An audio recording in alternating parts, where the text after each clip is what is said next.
Welcome to the Believe in the Land show. My name is Andy Billman. Let's take a look back at the week that was in Cleveland sports. Happy 4th of July week. Hope everybody out there is having plenty of Roman candle dreams and hot dog martinis and all sorts of chocolate and fun. I love the 4th of July. It's one of my favorite holidays of the year. Hope everybody out there is having a great holiday weekend and kicking it off the right way with family and friends. Speaking of family and friends, we are going to start with the Cavs, but I thought first we would talk a little bit about baseball.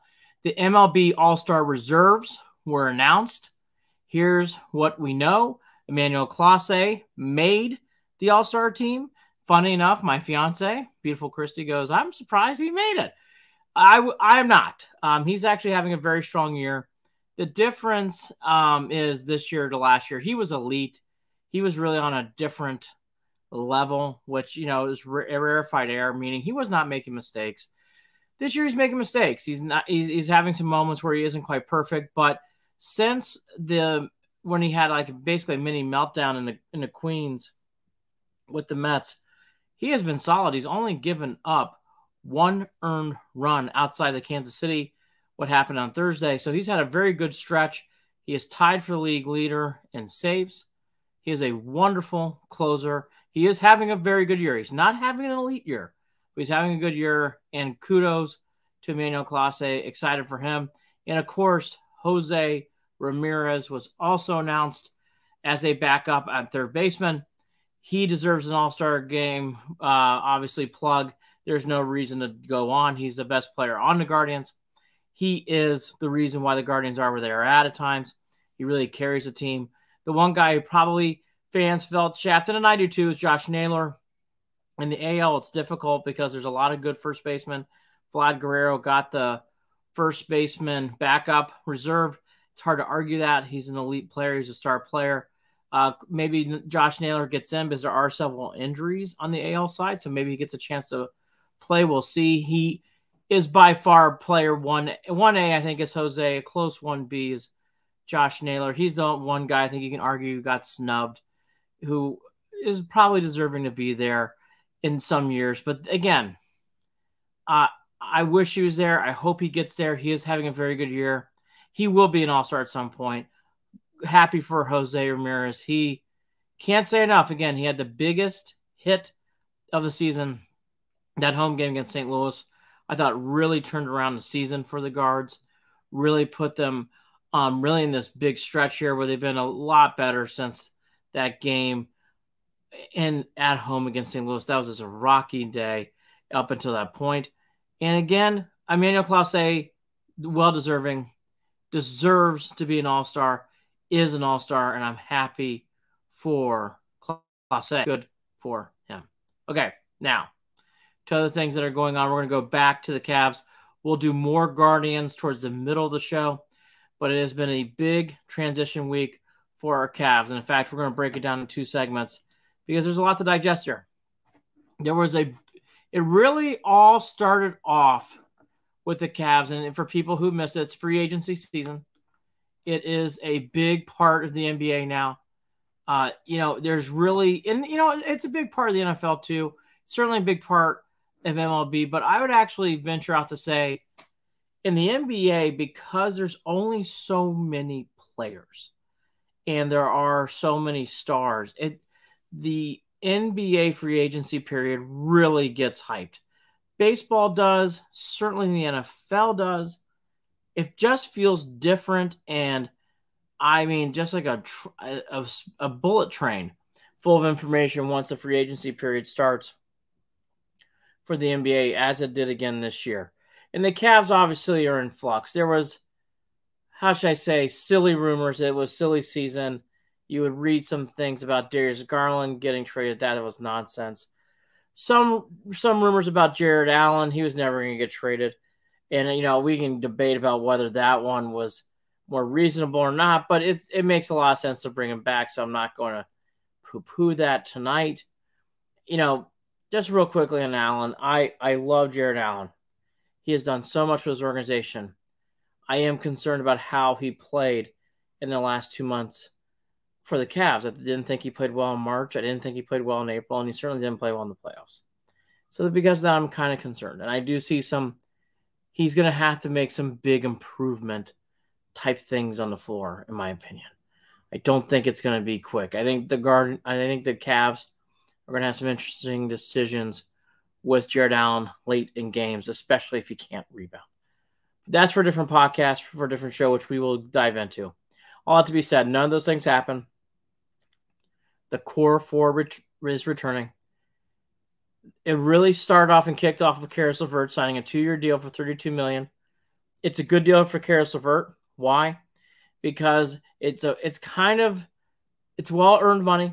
He is that type of player. He deserves $16 million a year. It also gives him an opportunity in 2 years if he plays the way he thinks he plays. It gives him an opportunity to make a life-changing career contract after that. So because of the limited amount of years, I think it actually gives Caris LeVert a great opportunity if he doesn't want to come back to Cleveland 2 years, which is as a long time, as we all know in sports. It gives him an opportunity to really max out on a big deal. So I thought it made sense. It is the right deal. $16 million for what he has done. I know fans get really upset with Caris LeVert times, which I don't quite understand. All the guy does is produce. He is an off-the-bench sixth man, and he does the job. People forget he single-handedly won the game in Boston earlier, in the very early parts of the season without Darius Garland. He comes in and makes other players in the team better. His stats represent that he plays decent to, at times, good defense, and he hustles, plays hard, and he's well-liked. Caris LeVert's not an all-star. Caris LeVert's not a game changer. But do you need Caris LeVert-type players in your club? Yes, you do. And for the first time, he played virtually healthy. He really wasn't hurt last year, which is a big part of coming back. Excuse me there. Got a little emotional about Caris LeVert. Got to get some old water here. Got a little emotional about Mr. LeVert. Hold on for a second. Anyways, all right, I'm back now. Anyways, I thought Caris deserved the deal. I think Caris LeVert is deserving of this money, and I think he does the job. He produces. He is not expected to carry the club. That is Donovan Mitchell. That is Evan Mobley. And that is Garland. What LeVert does is complements the players, which is what you're supposed to do. I do think at times fans should remember that. Caris LeVert is not paid to make big shots in big moments. He will from time to time, and he will be asked to do that this year too, which is no question. He will be asked to do that. All that to be said, though, LeVert does the job. LeVert is a good guy that comes off the bench. LeVert is a guy that will win you games like he did in Boston. He's not going to win more than 4 and 5 games, but he won that game that night for the Cavs. He had a moment in Miami where I thought he won the game for the Cavs. So he does those kind of things.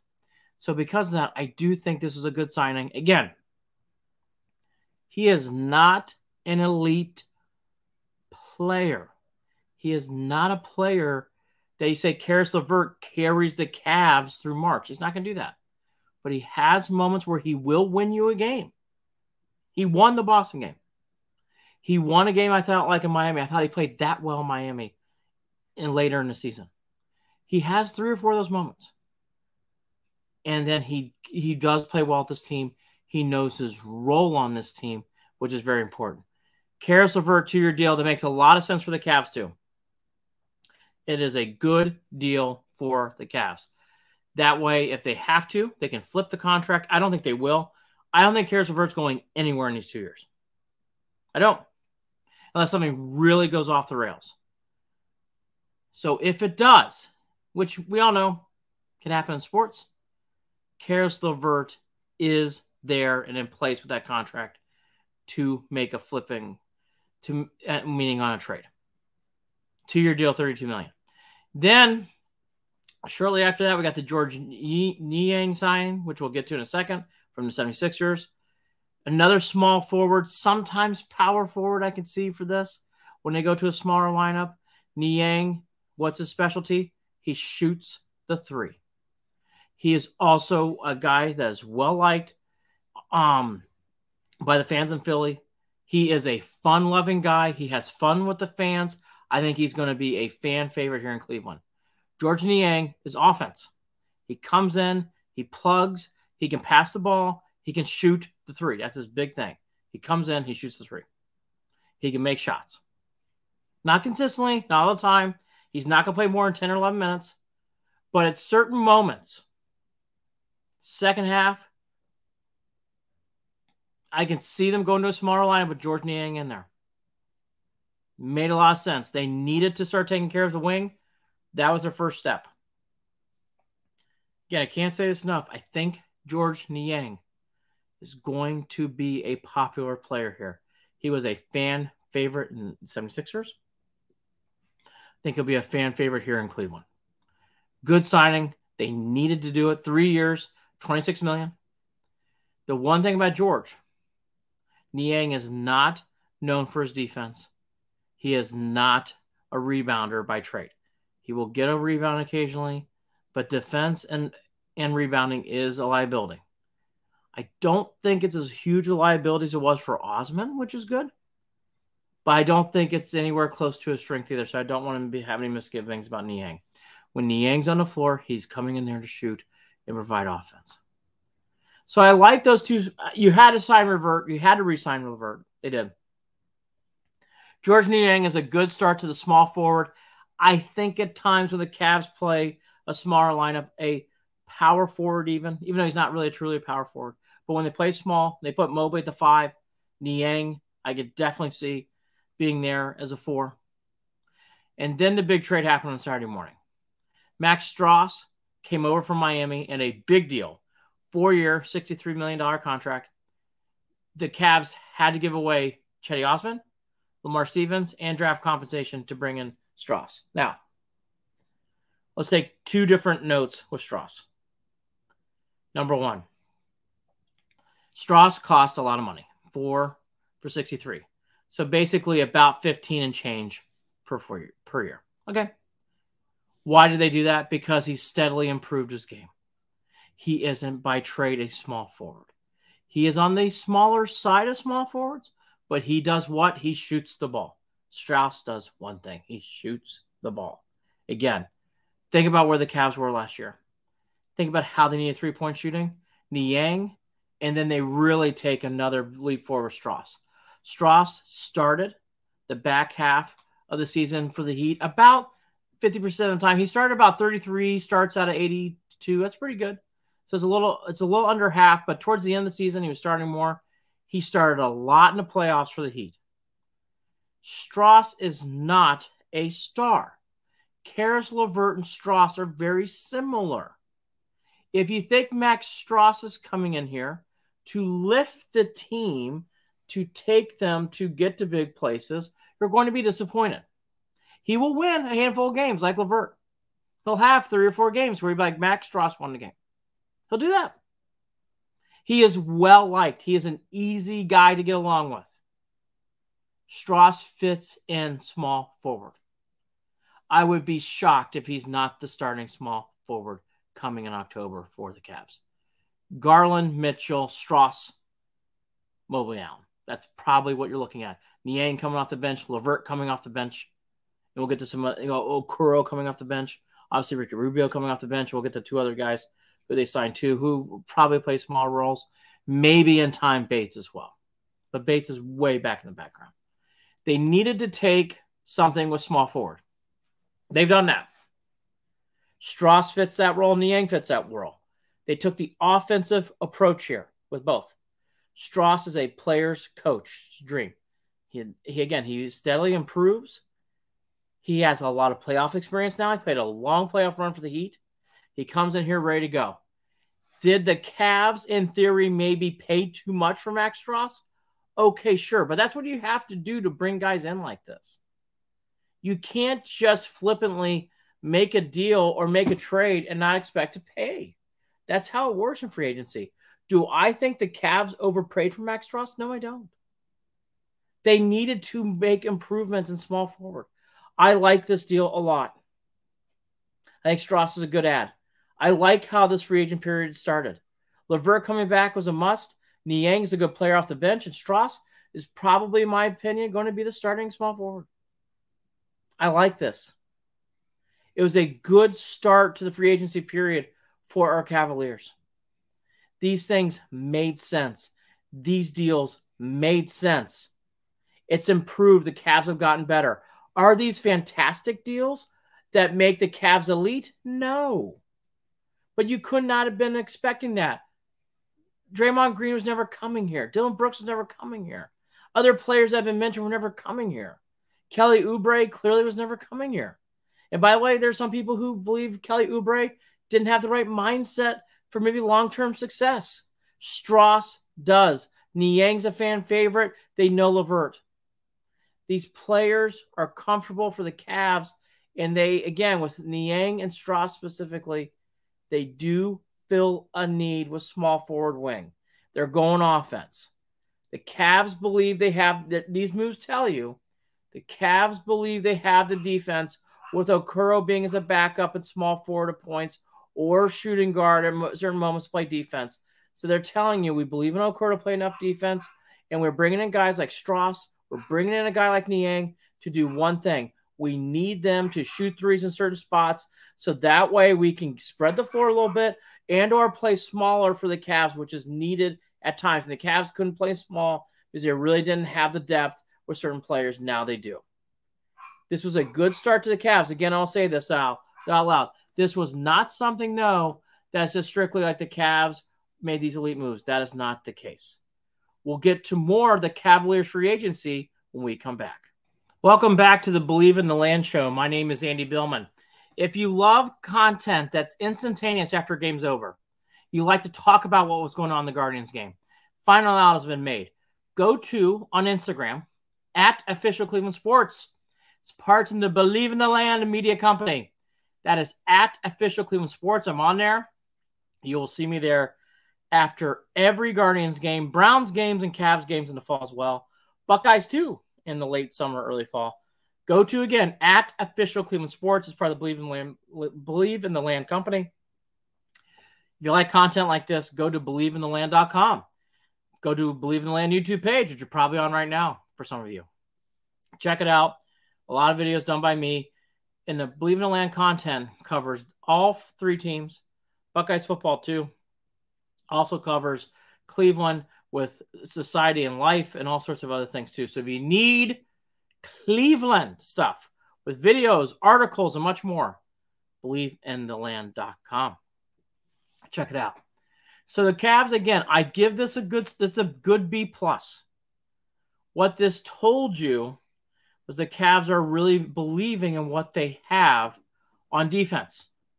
Okoro's defense, he's not really offense. They spiced it up with what they got now offensively. No doubt they did, by the way. No doubt.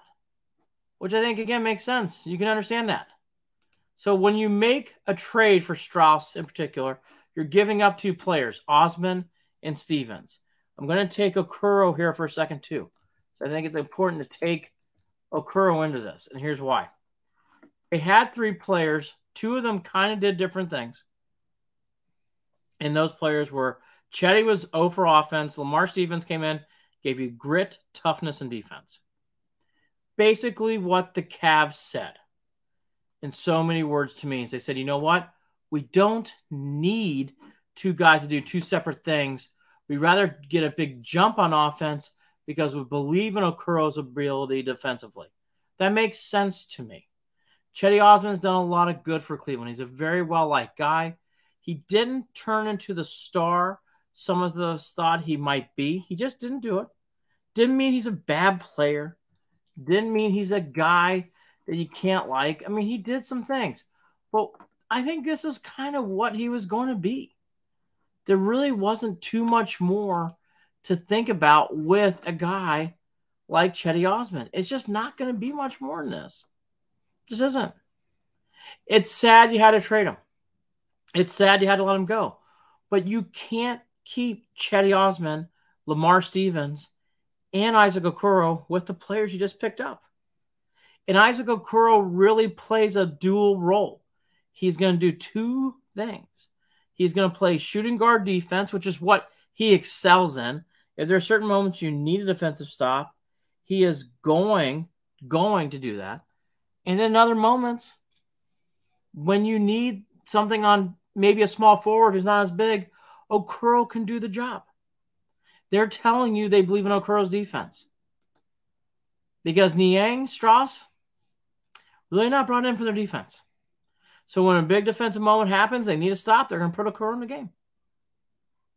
At small forward. That's what they're going to do. Hopefully that pays off. We will see.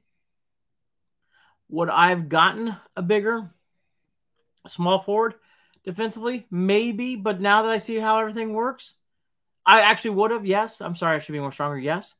But they did draft Bates as well, which we'll get to here at the end of the segment.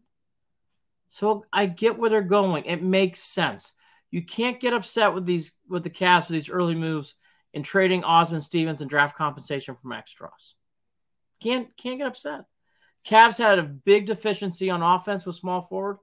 And it's very obvious. They don't anymore. You're going to have to defend Niang and Strus. You're going to have to. If they're playing small forward, that is a huge problem. Huge. And the Cavs with Niang for a second. At times in the third and fourth quarter, if they really want to go small, Garland, Mitchell, Strus, Niang, Mobley, you could probably do some damage on offense. And with Mobley's ability on defense, do enough with what you got there on the floor. That's a lot of shooting. With two guys who like to dribble the rock and a guy like Mobley who can control the paint, which is his strength, plays to Mobley's strengths. They're playing to strengths and trying to fix weaknesses. And basically what the Cavs are saying here is we acknowledge we're a defensive team. Chetty Osman, I explained. Lamar Stevens is going to be well-loved no matter where he goes. And in Cleveland especially, we love underdogs. And Lamar Stevens was an underdog. He came in. He played defense. He brought in his lunch pail. He plays hard. That's what guys like Lamar Stevens do. But you have to make trades like this. They go to the Spurs in a three-way deal. And it makes sense to bring in a guy like Strus. It just does. It helps out the Heat. They're trying to make moves with Damian Lillard. And it takes, and you know what, with their problem we saying the Cavs, they take on that situation by bringing in a guy like Strus to do things. So that was really the first 48 to 72 hours. I like what they did. I thought it was a B+. It's not an A.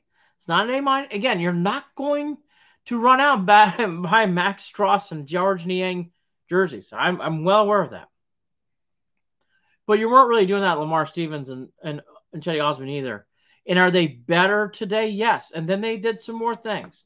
That's kind of more behind the scenes. Ty Jerome also came over.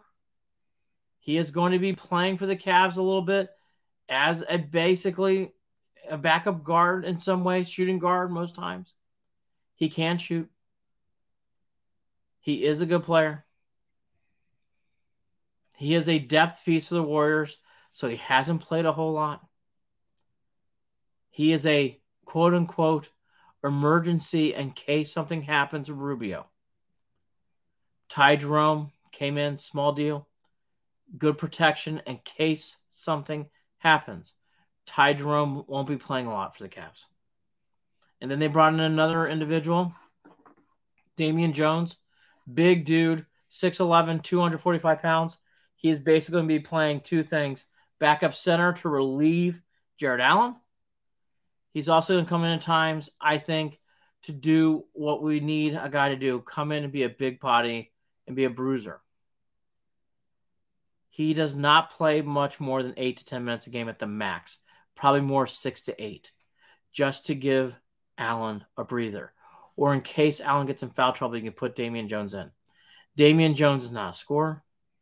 Damian Jones is not really an effective defender. He's okay defensively. He's just a big body. He's not bad defensively, but he's okay. He's not really known for his rebounding, but he can rebound.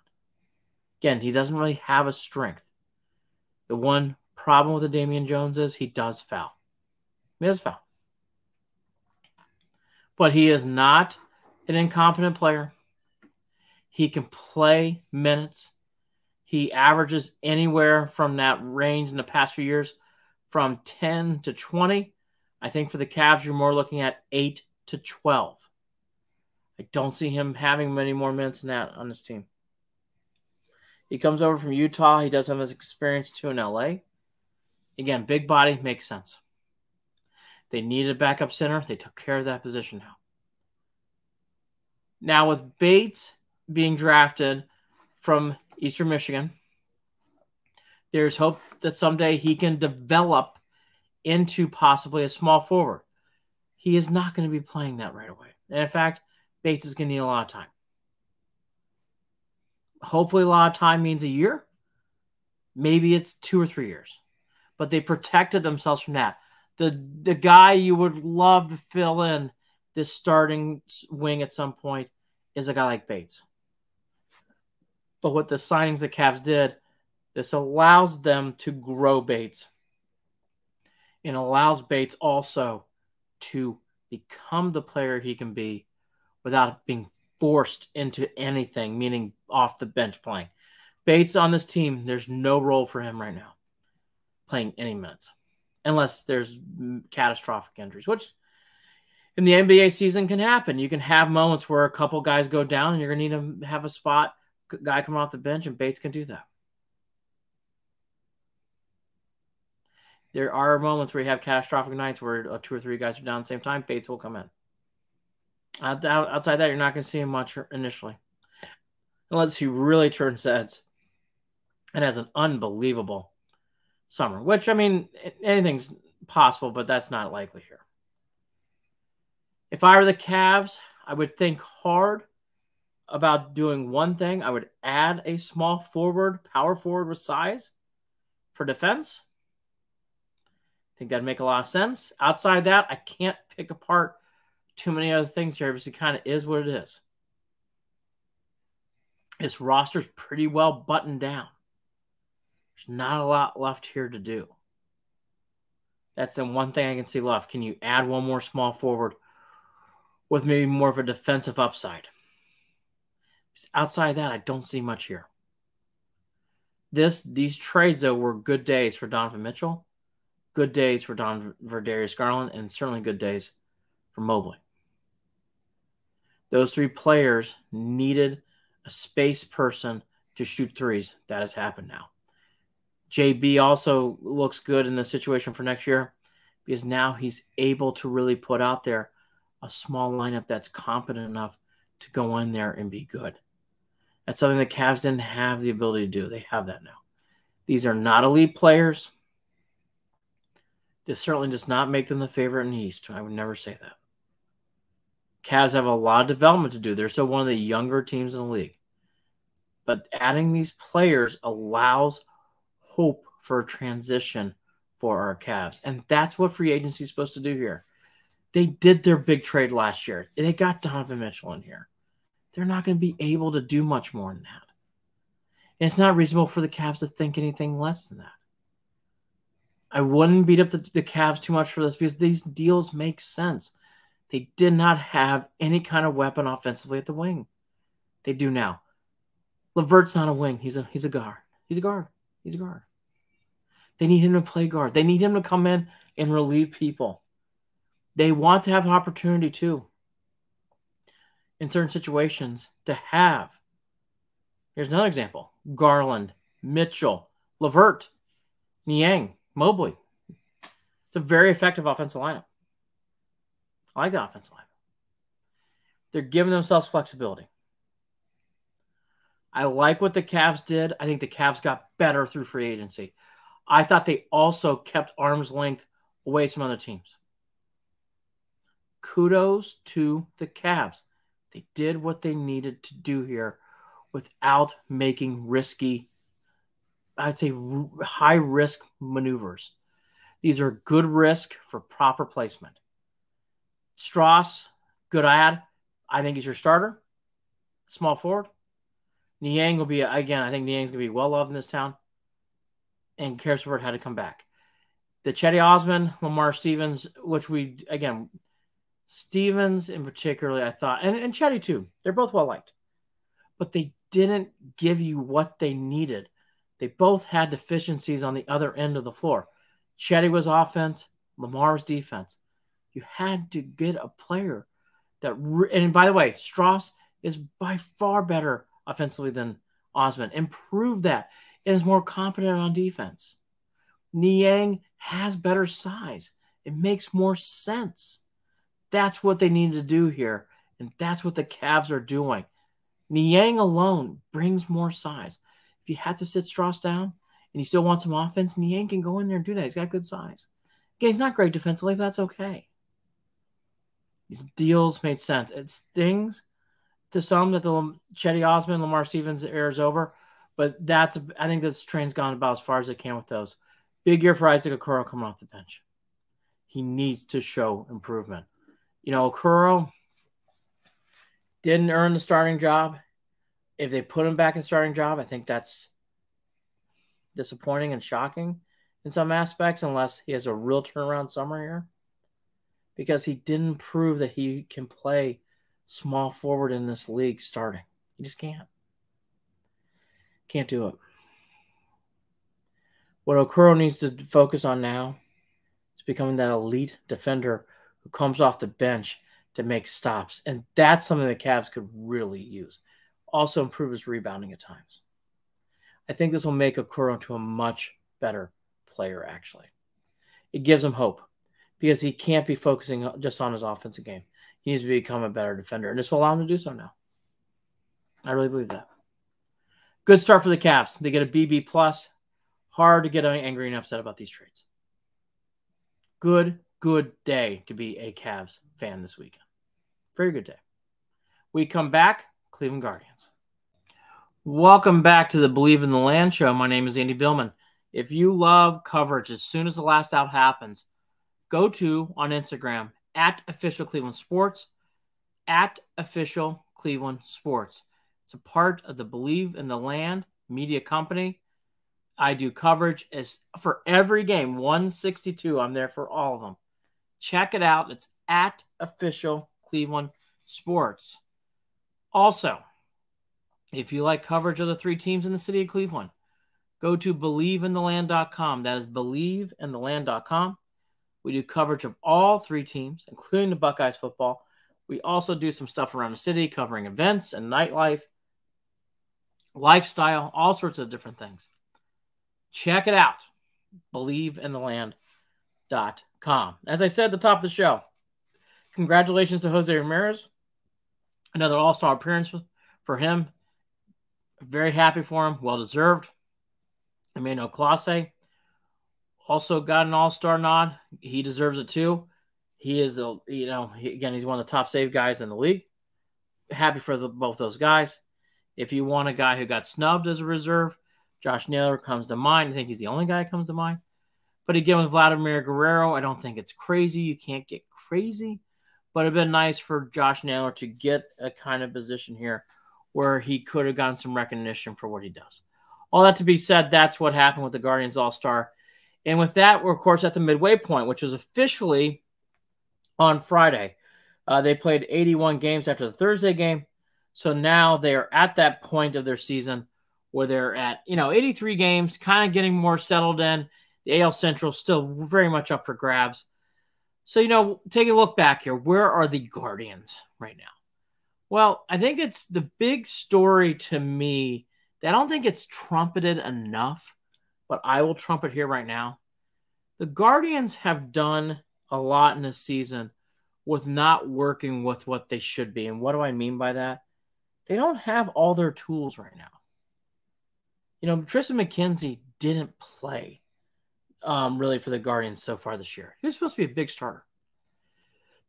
They really didn't get what they were supposed to be getting also from, Aaron Savali. He was injured. He's come back. He's done okay. He's doing good. I think he's on his way. I was too harsh for that first comment. Savali's doing good, but again, he's not elite status, and he's got a long ways to go just for himself to get back into some normalcy.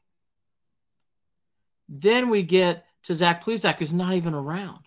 And Cal Quantrill's back from injury, but he hasn't performed at all. Cal Quantrill's ERA is way above 5 and 6. I mean, he's not playing well. So 82 games in, 40-42. It's amazing the Guardians are that record. They've had so many young pitchers, Hunter Gaddis, Peyton Battenfield, who are nowhere to be found right now. Hunter Gaddis is in AAA, and Peyton Battenfield's on a 60-day IL. Then you throw in Logan Allen, who just got sent back down, but will be back up. We'll get to that in a second. Then you have Gavin Williams, and then you have Tanner Bybee. Bybee was wonderful. I mean, there's a lot of rookies pitching a lot of games for the Guardians. A lot of other teams would have fallen off the rails. The Guardians have had no breaks for the starting pitching this year. They had all the breaks last year. They're getting none this year. They're really getting bitten hard by, again, Plesac's non-growth. Savali getting better, but again, he hasn't really pitched in the year at times, so he's finally getting into more of a routine. Hopefully he stays healthy, fingers crossed. And then Quantrill, he can't find it right now, even though he's back from injury. And Bieber's our ace, and Bieber's not having an ace-like season. And yet here they are, 40-42. It says a lot about the Cleveland Guardians with how they develop young pitching, that they're still in this race with as many rookies on the mound. Guardians are really lucky to have the well-run organization by Antonetti, by Tito as well, and by Turnoff to be where they are. They're really lucky.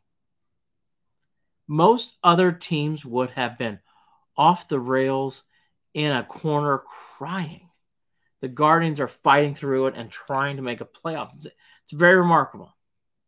Yes, they're lucky to be in the AL Central, but they're in the AL Central, so they have every right to win this division. And I think they are going to win this division. But you can't, if you get frustrated with this team, just remember one thing. This team does not get anywhere without the help of Logan Allen, who's going to be back up at some point, in my opinion. Gavin Williams, who really came on his last start in Kansas City. And Tanner Bybee, who's really pitched well. And Chicago did a great job. So the young starting pitching is lifting the team when they really needed it. Second big storyline halfway through the season is the lack of runs. They're last in home runs. They're in the bottom 5 teams when it comes to slugging. They are just not hitting the ball like they should. And everyone knows it. They are really having a hard time scoring runs. Guardians are in so many one-run games. They played 35 one-run games. 35. That's almost half. Why are they playing so many run games? Their starting pitching is getting them there, and their bullpen's able to keep the game somewhat competitive. And then obviously the other part of this is the Guardians can't score at times. They're having a very hard time putting runs on the board. It's really been a big factor for the Guardians.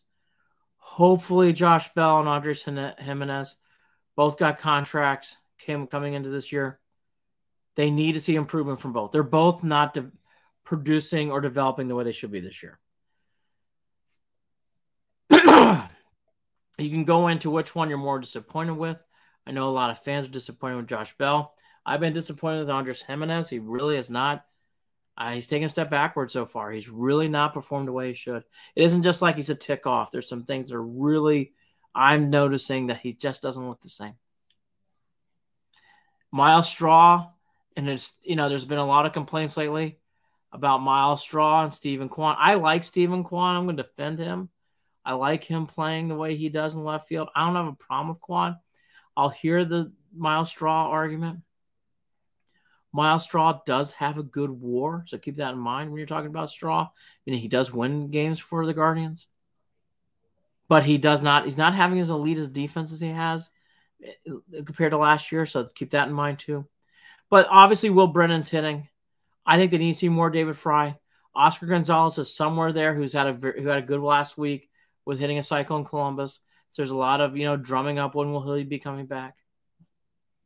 And honestly, we need to see more Tyler Freeman. We need to see some other guys too. So there's going to be some pressure to get more hits. Will Brennan's got to be in there every day. I think we need to see more of David Fry. David Fry just gets hits.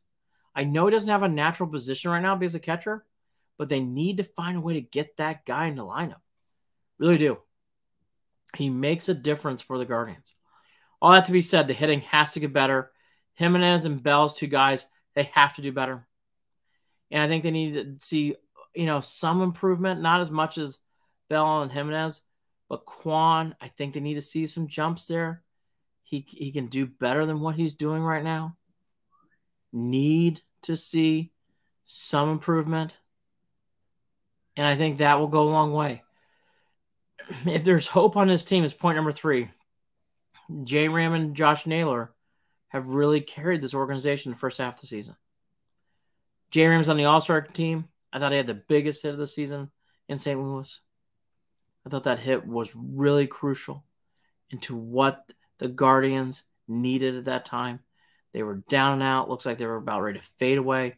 He hit a big home run. And Josh Naylor's in the top 10 of RBIs. He is one of the best hitters in the 7th inning on. His stats prove that. He's one of the best RBI leaders in the game after the 7th inning. Guardians have two guys at the 3 and 4 hole that are really pushed.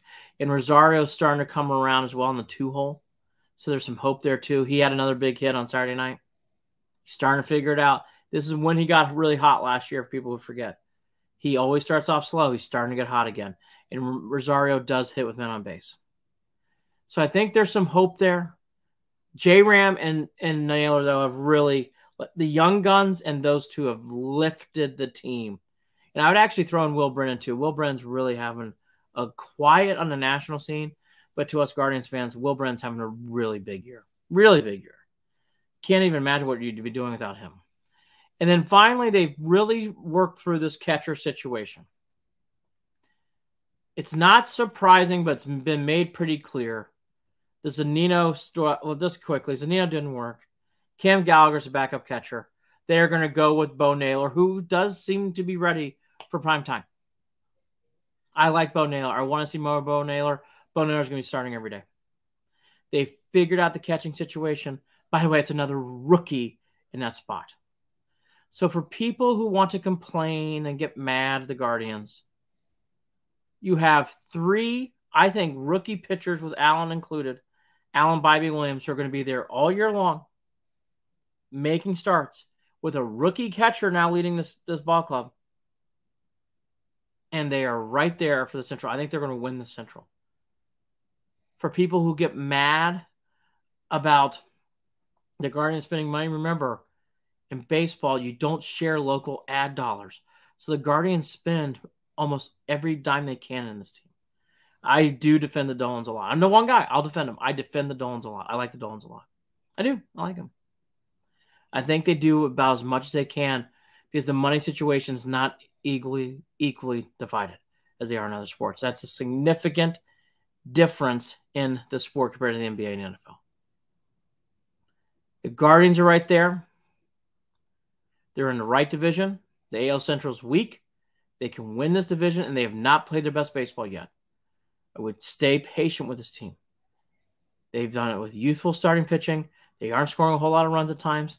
Naylor and J-Ram are carrying this team, and they have a young catcher. A lot going on at 40 and 42, but halfway through, they're right there. The Central's theirs for the taking. One more segment when we come back. And welcome back to our final segment here in the Believe in the Land show. My name is Andy Billman. Again, check out believeintheland.com. Check out @official Cleveland Sports. It's content that we really care about. I follow. I'm studious about. I think you'll enjoy it. If you like this show, I think you'll like those 2 platforms. @official Cleveland Sports, YouTube page as well, and believeintheland.com. All right, finally, it's a little early, but I thought we'd start off by talking, here we are a year later. Browns are in the way off season. I mean, way off season. And yet we're a year removed from Baker Mayfield being traded. On the 6th of July, he was traded to the Carolina Panthers. It's amazing how different this team is. this team without Jadeveon Clowney anymore going into next year, without John Johnson, without Kareem Hunt.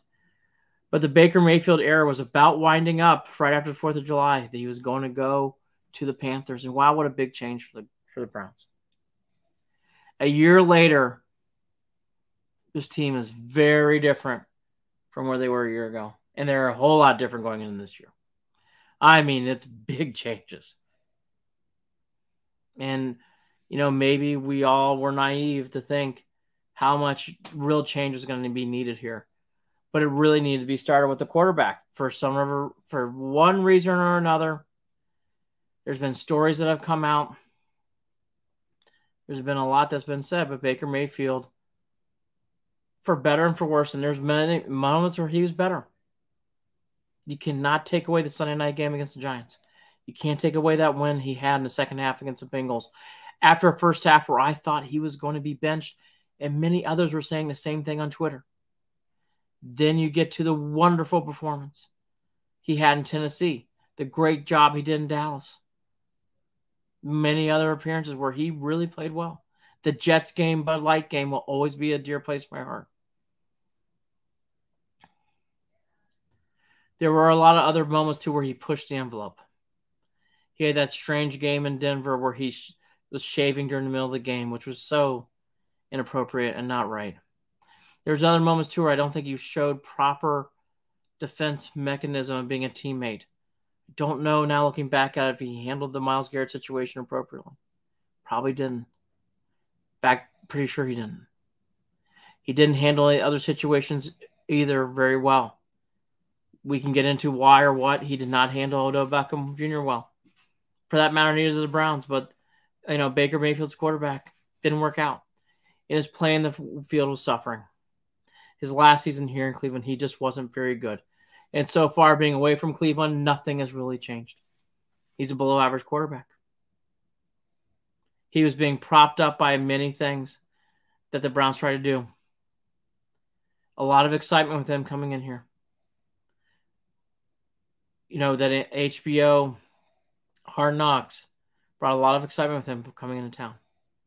But he really could never, without proper support, he could just never, as we learned, he was never going to be able to take the Browns to that special place outside of that one win in Pittsburgh. That win in Pittsburgh is going to cement him in Cleveland lore, and it will, whether we like it or not. And that was the other thing. He was very divisive in the fan base. You were either pro-Baker or anti-Baker. You couldn't be in the middle. Thought it divided the fan base a lot. Boy, there were Baker bros and Baker girls. And there were certainly the others, too. He was one of the most unique, polarizing players I've ever seen come through Cleveland, because you can't say he was bad. You can't say he was great either. But as we learned over time, he really wasn't made, as we've seen so far, for long-term greatness in the NFL. Maybe it will change. But so far, there's no signs of it all. In fact, there's signs he's probably not going to be in the league much longer outside of a backup. But Baker did not work out. And this was right after the 4th of July. We'll get into more about Baker next week. But it's almost to the anniversary. And it is amazing how much it has changed between this time last year to this time right now. Clowney gone, Kareem Hunt gone, John Johnson gone. These are major guys expected to do major things for the Cleveland Browns. They're not only gone, none of them have teams right now. They're free agents. And there's Baker Mayfield, also gone. We'll get into more about the Baker Mayfield trade.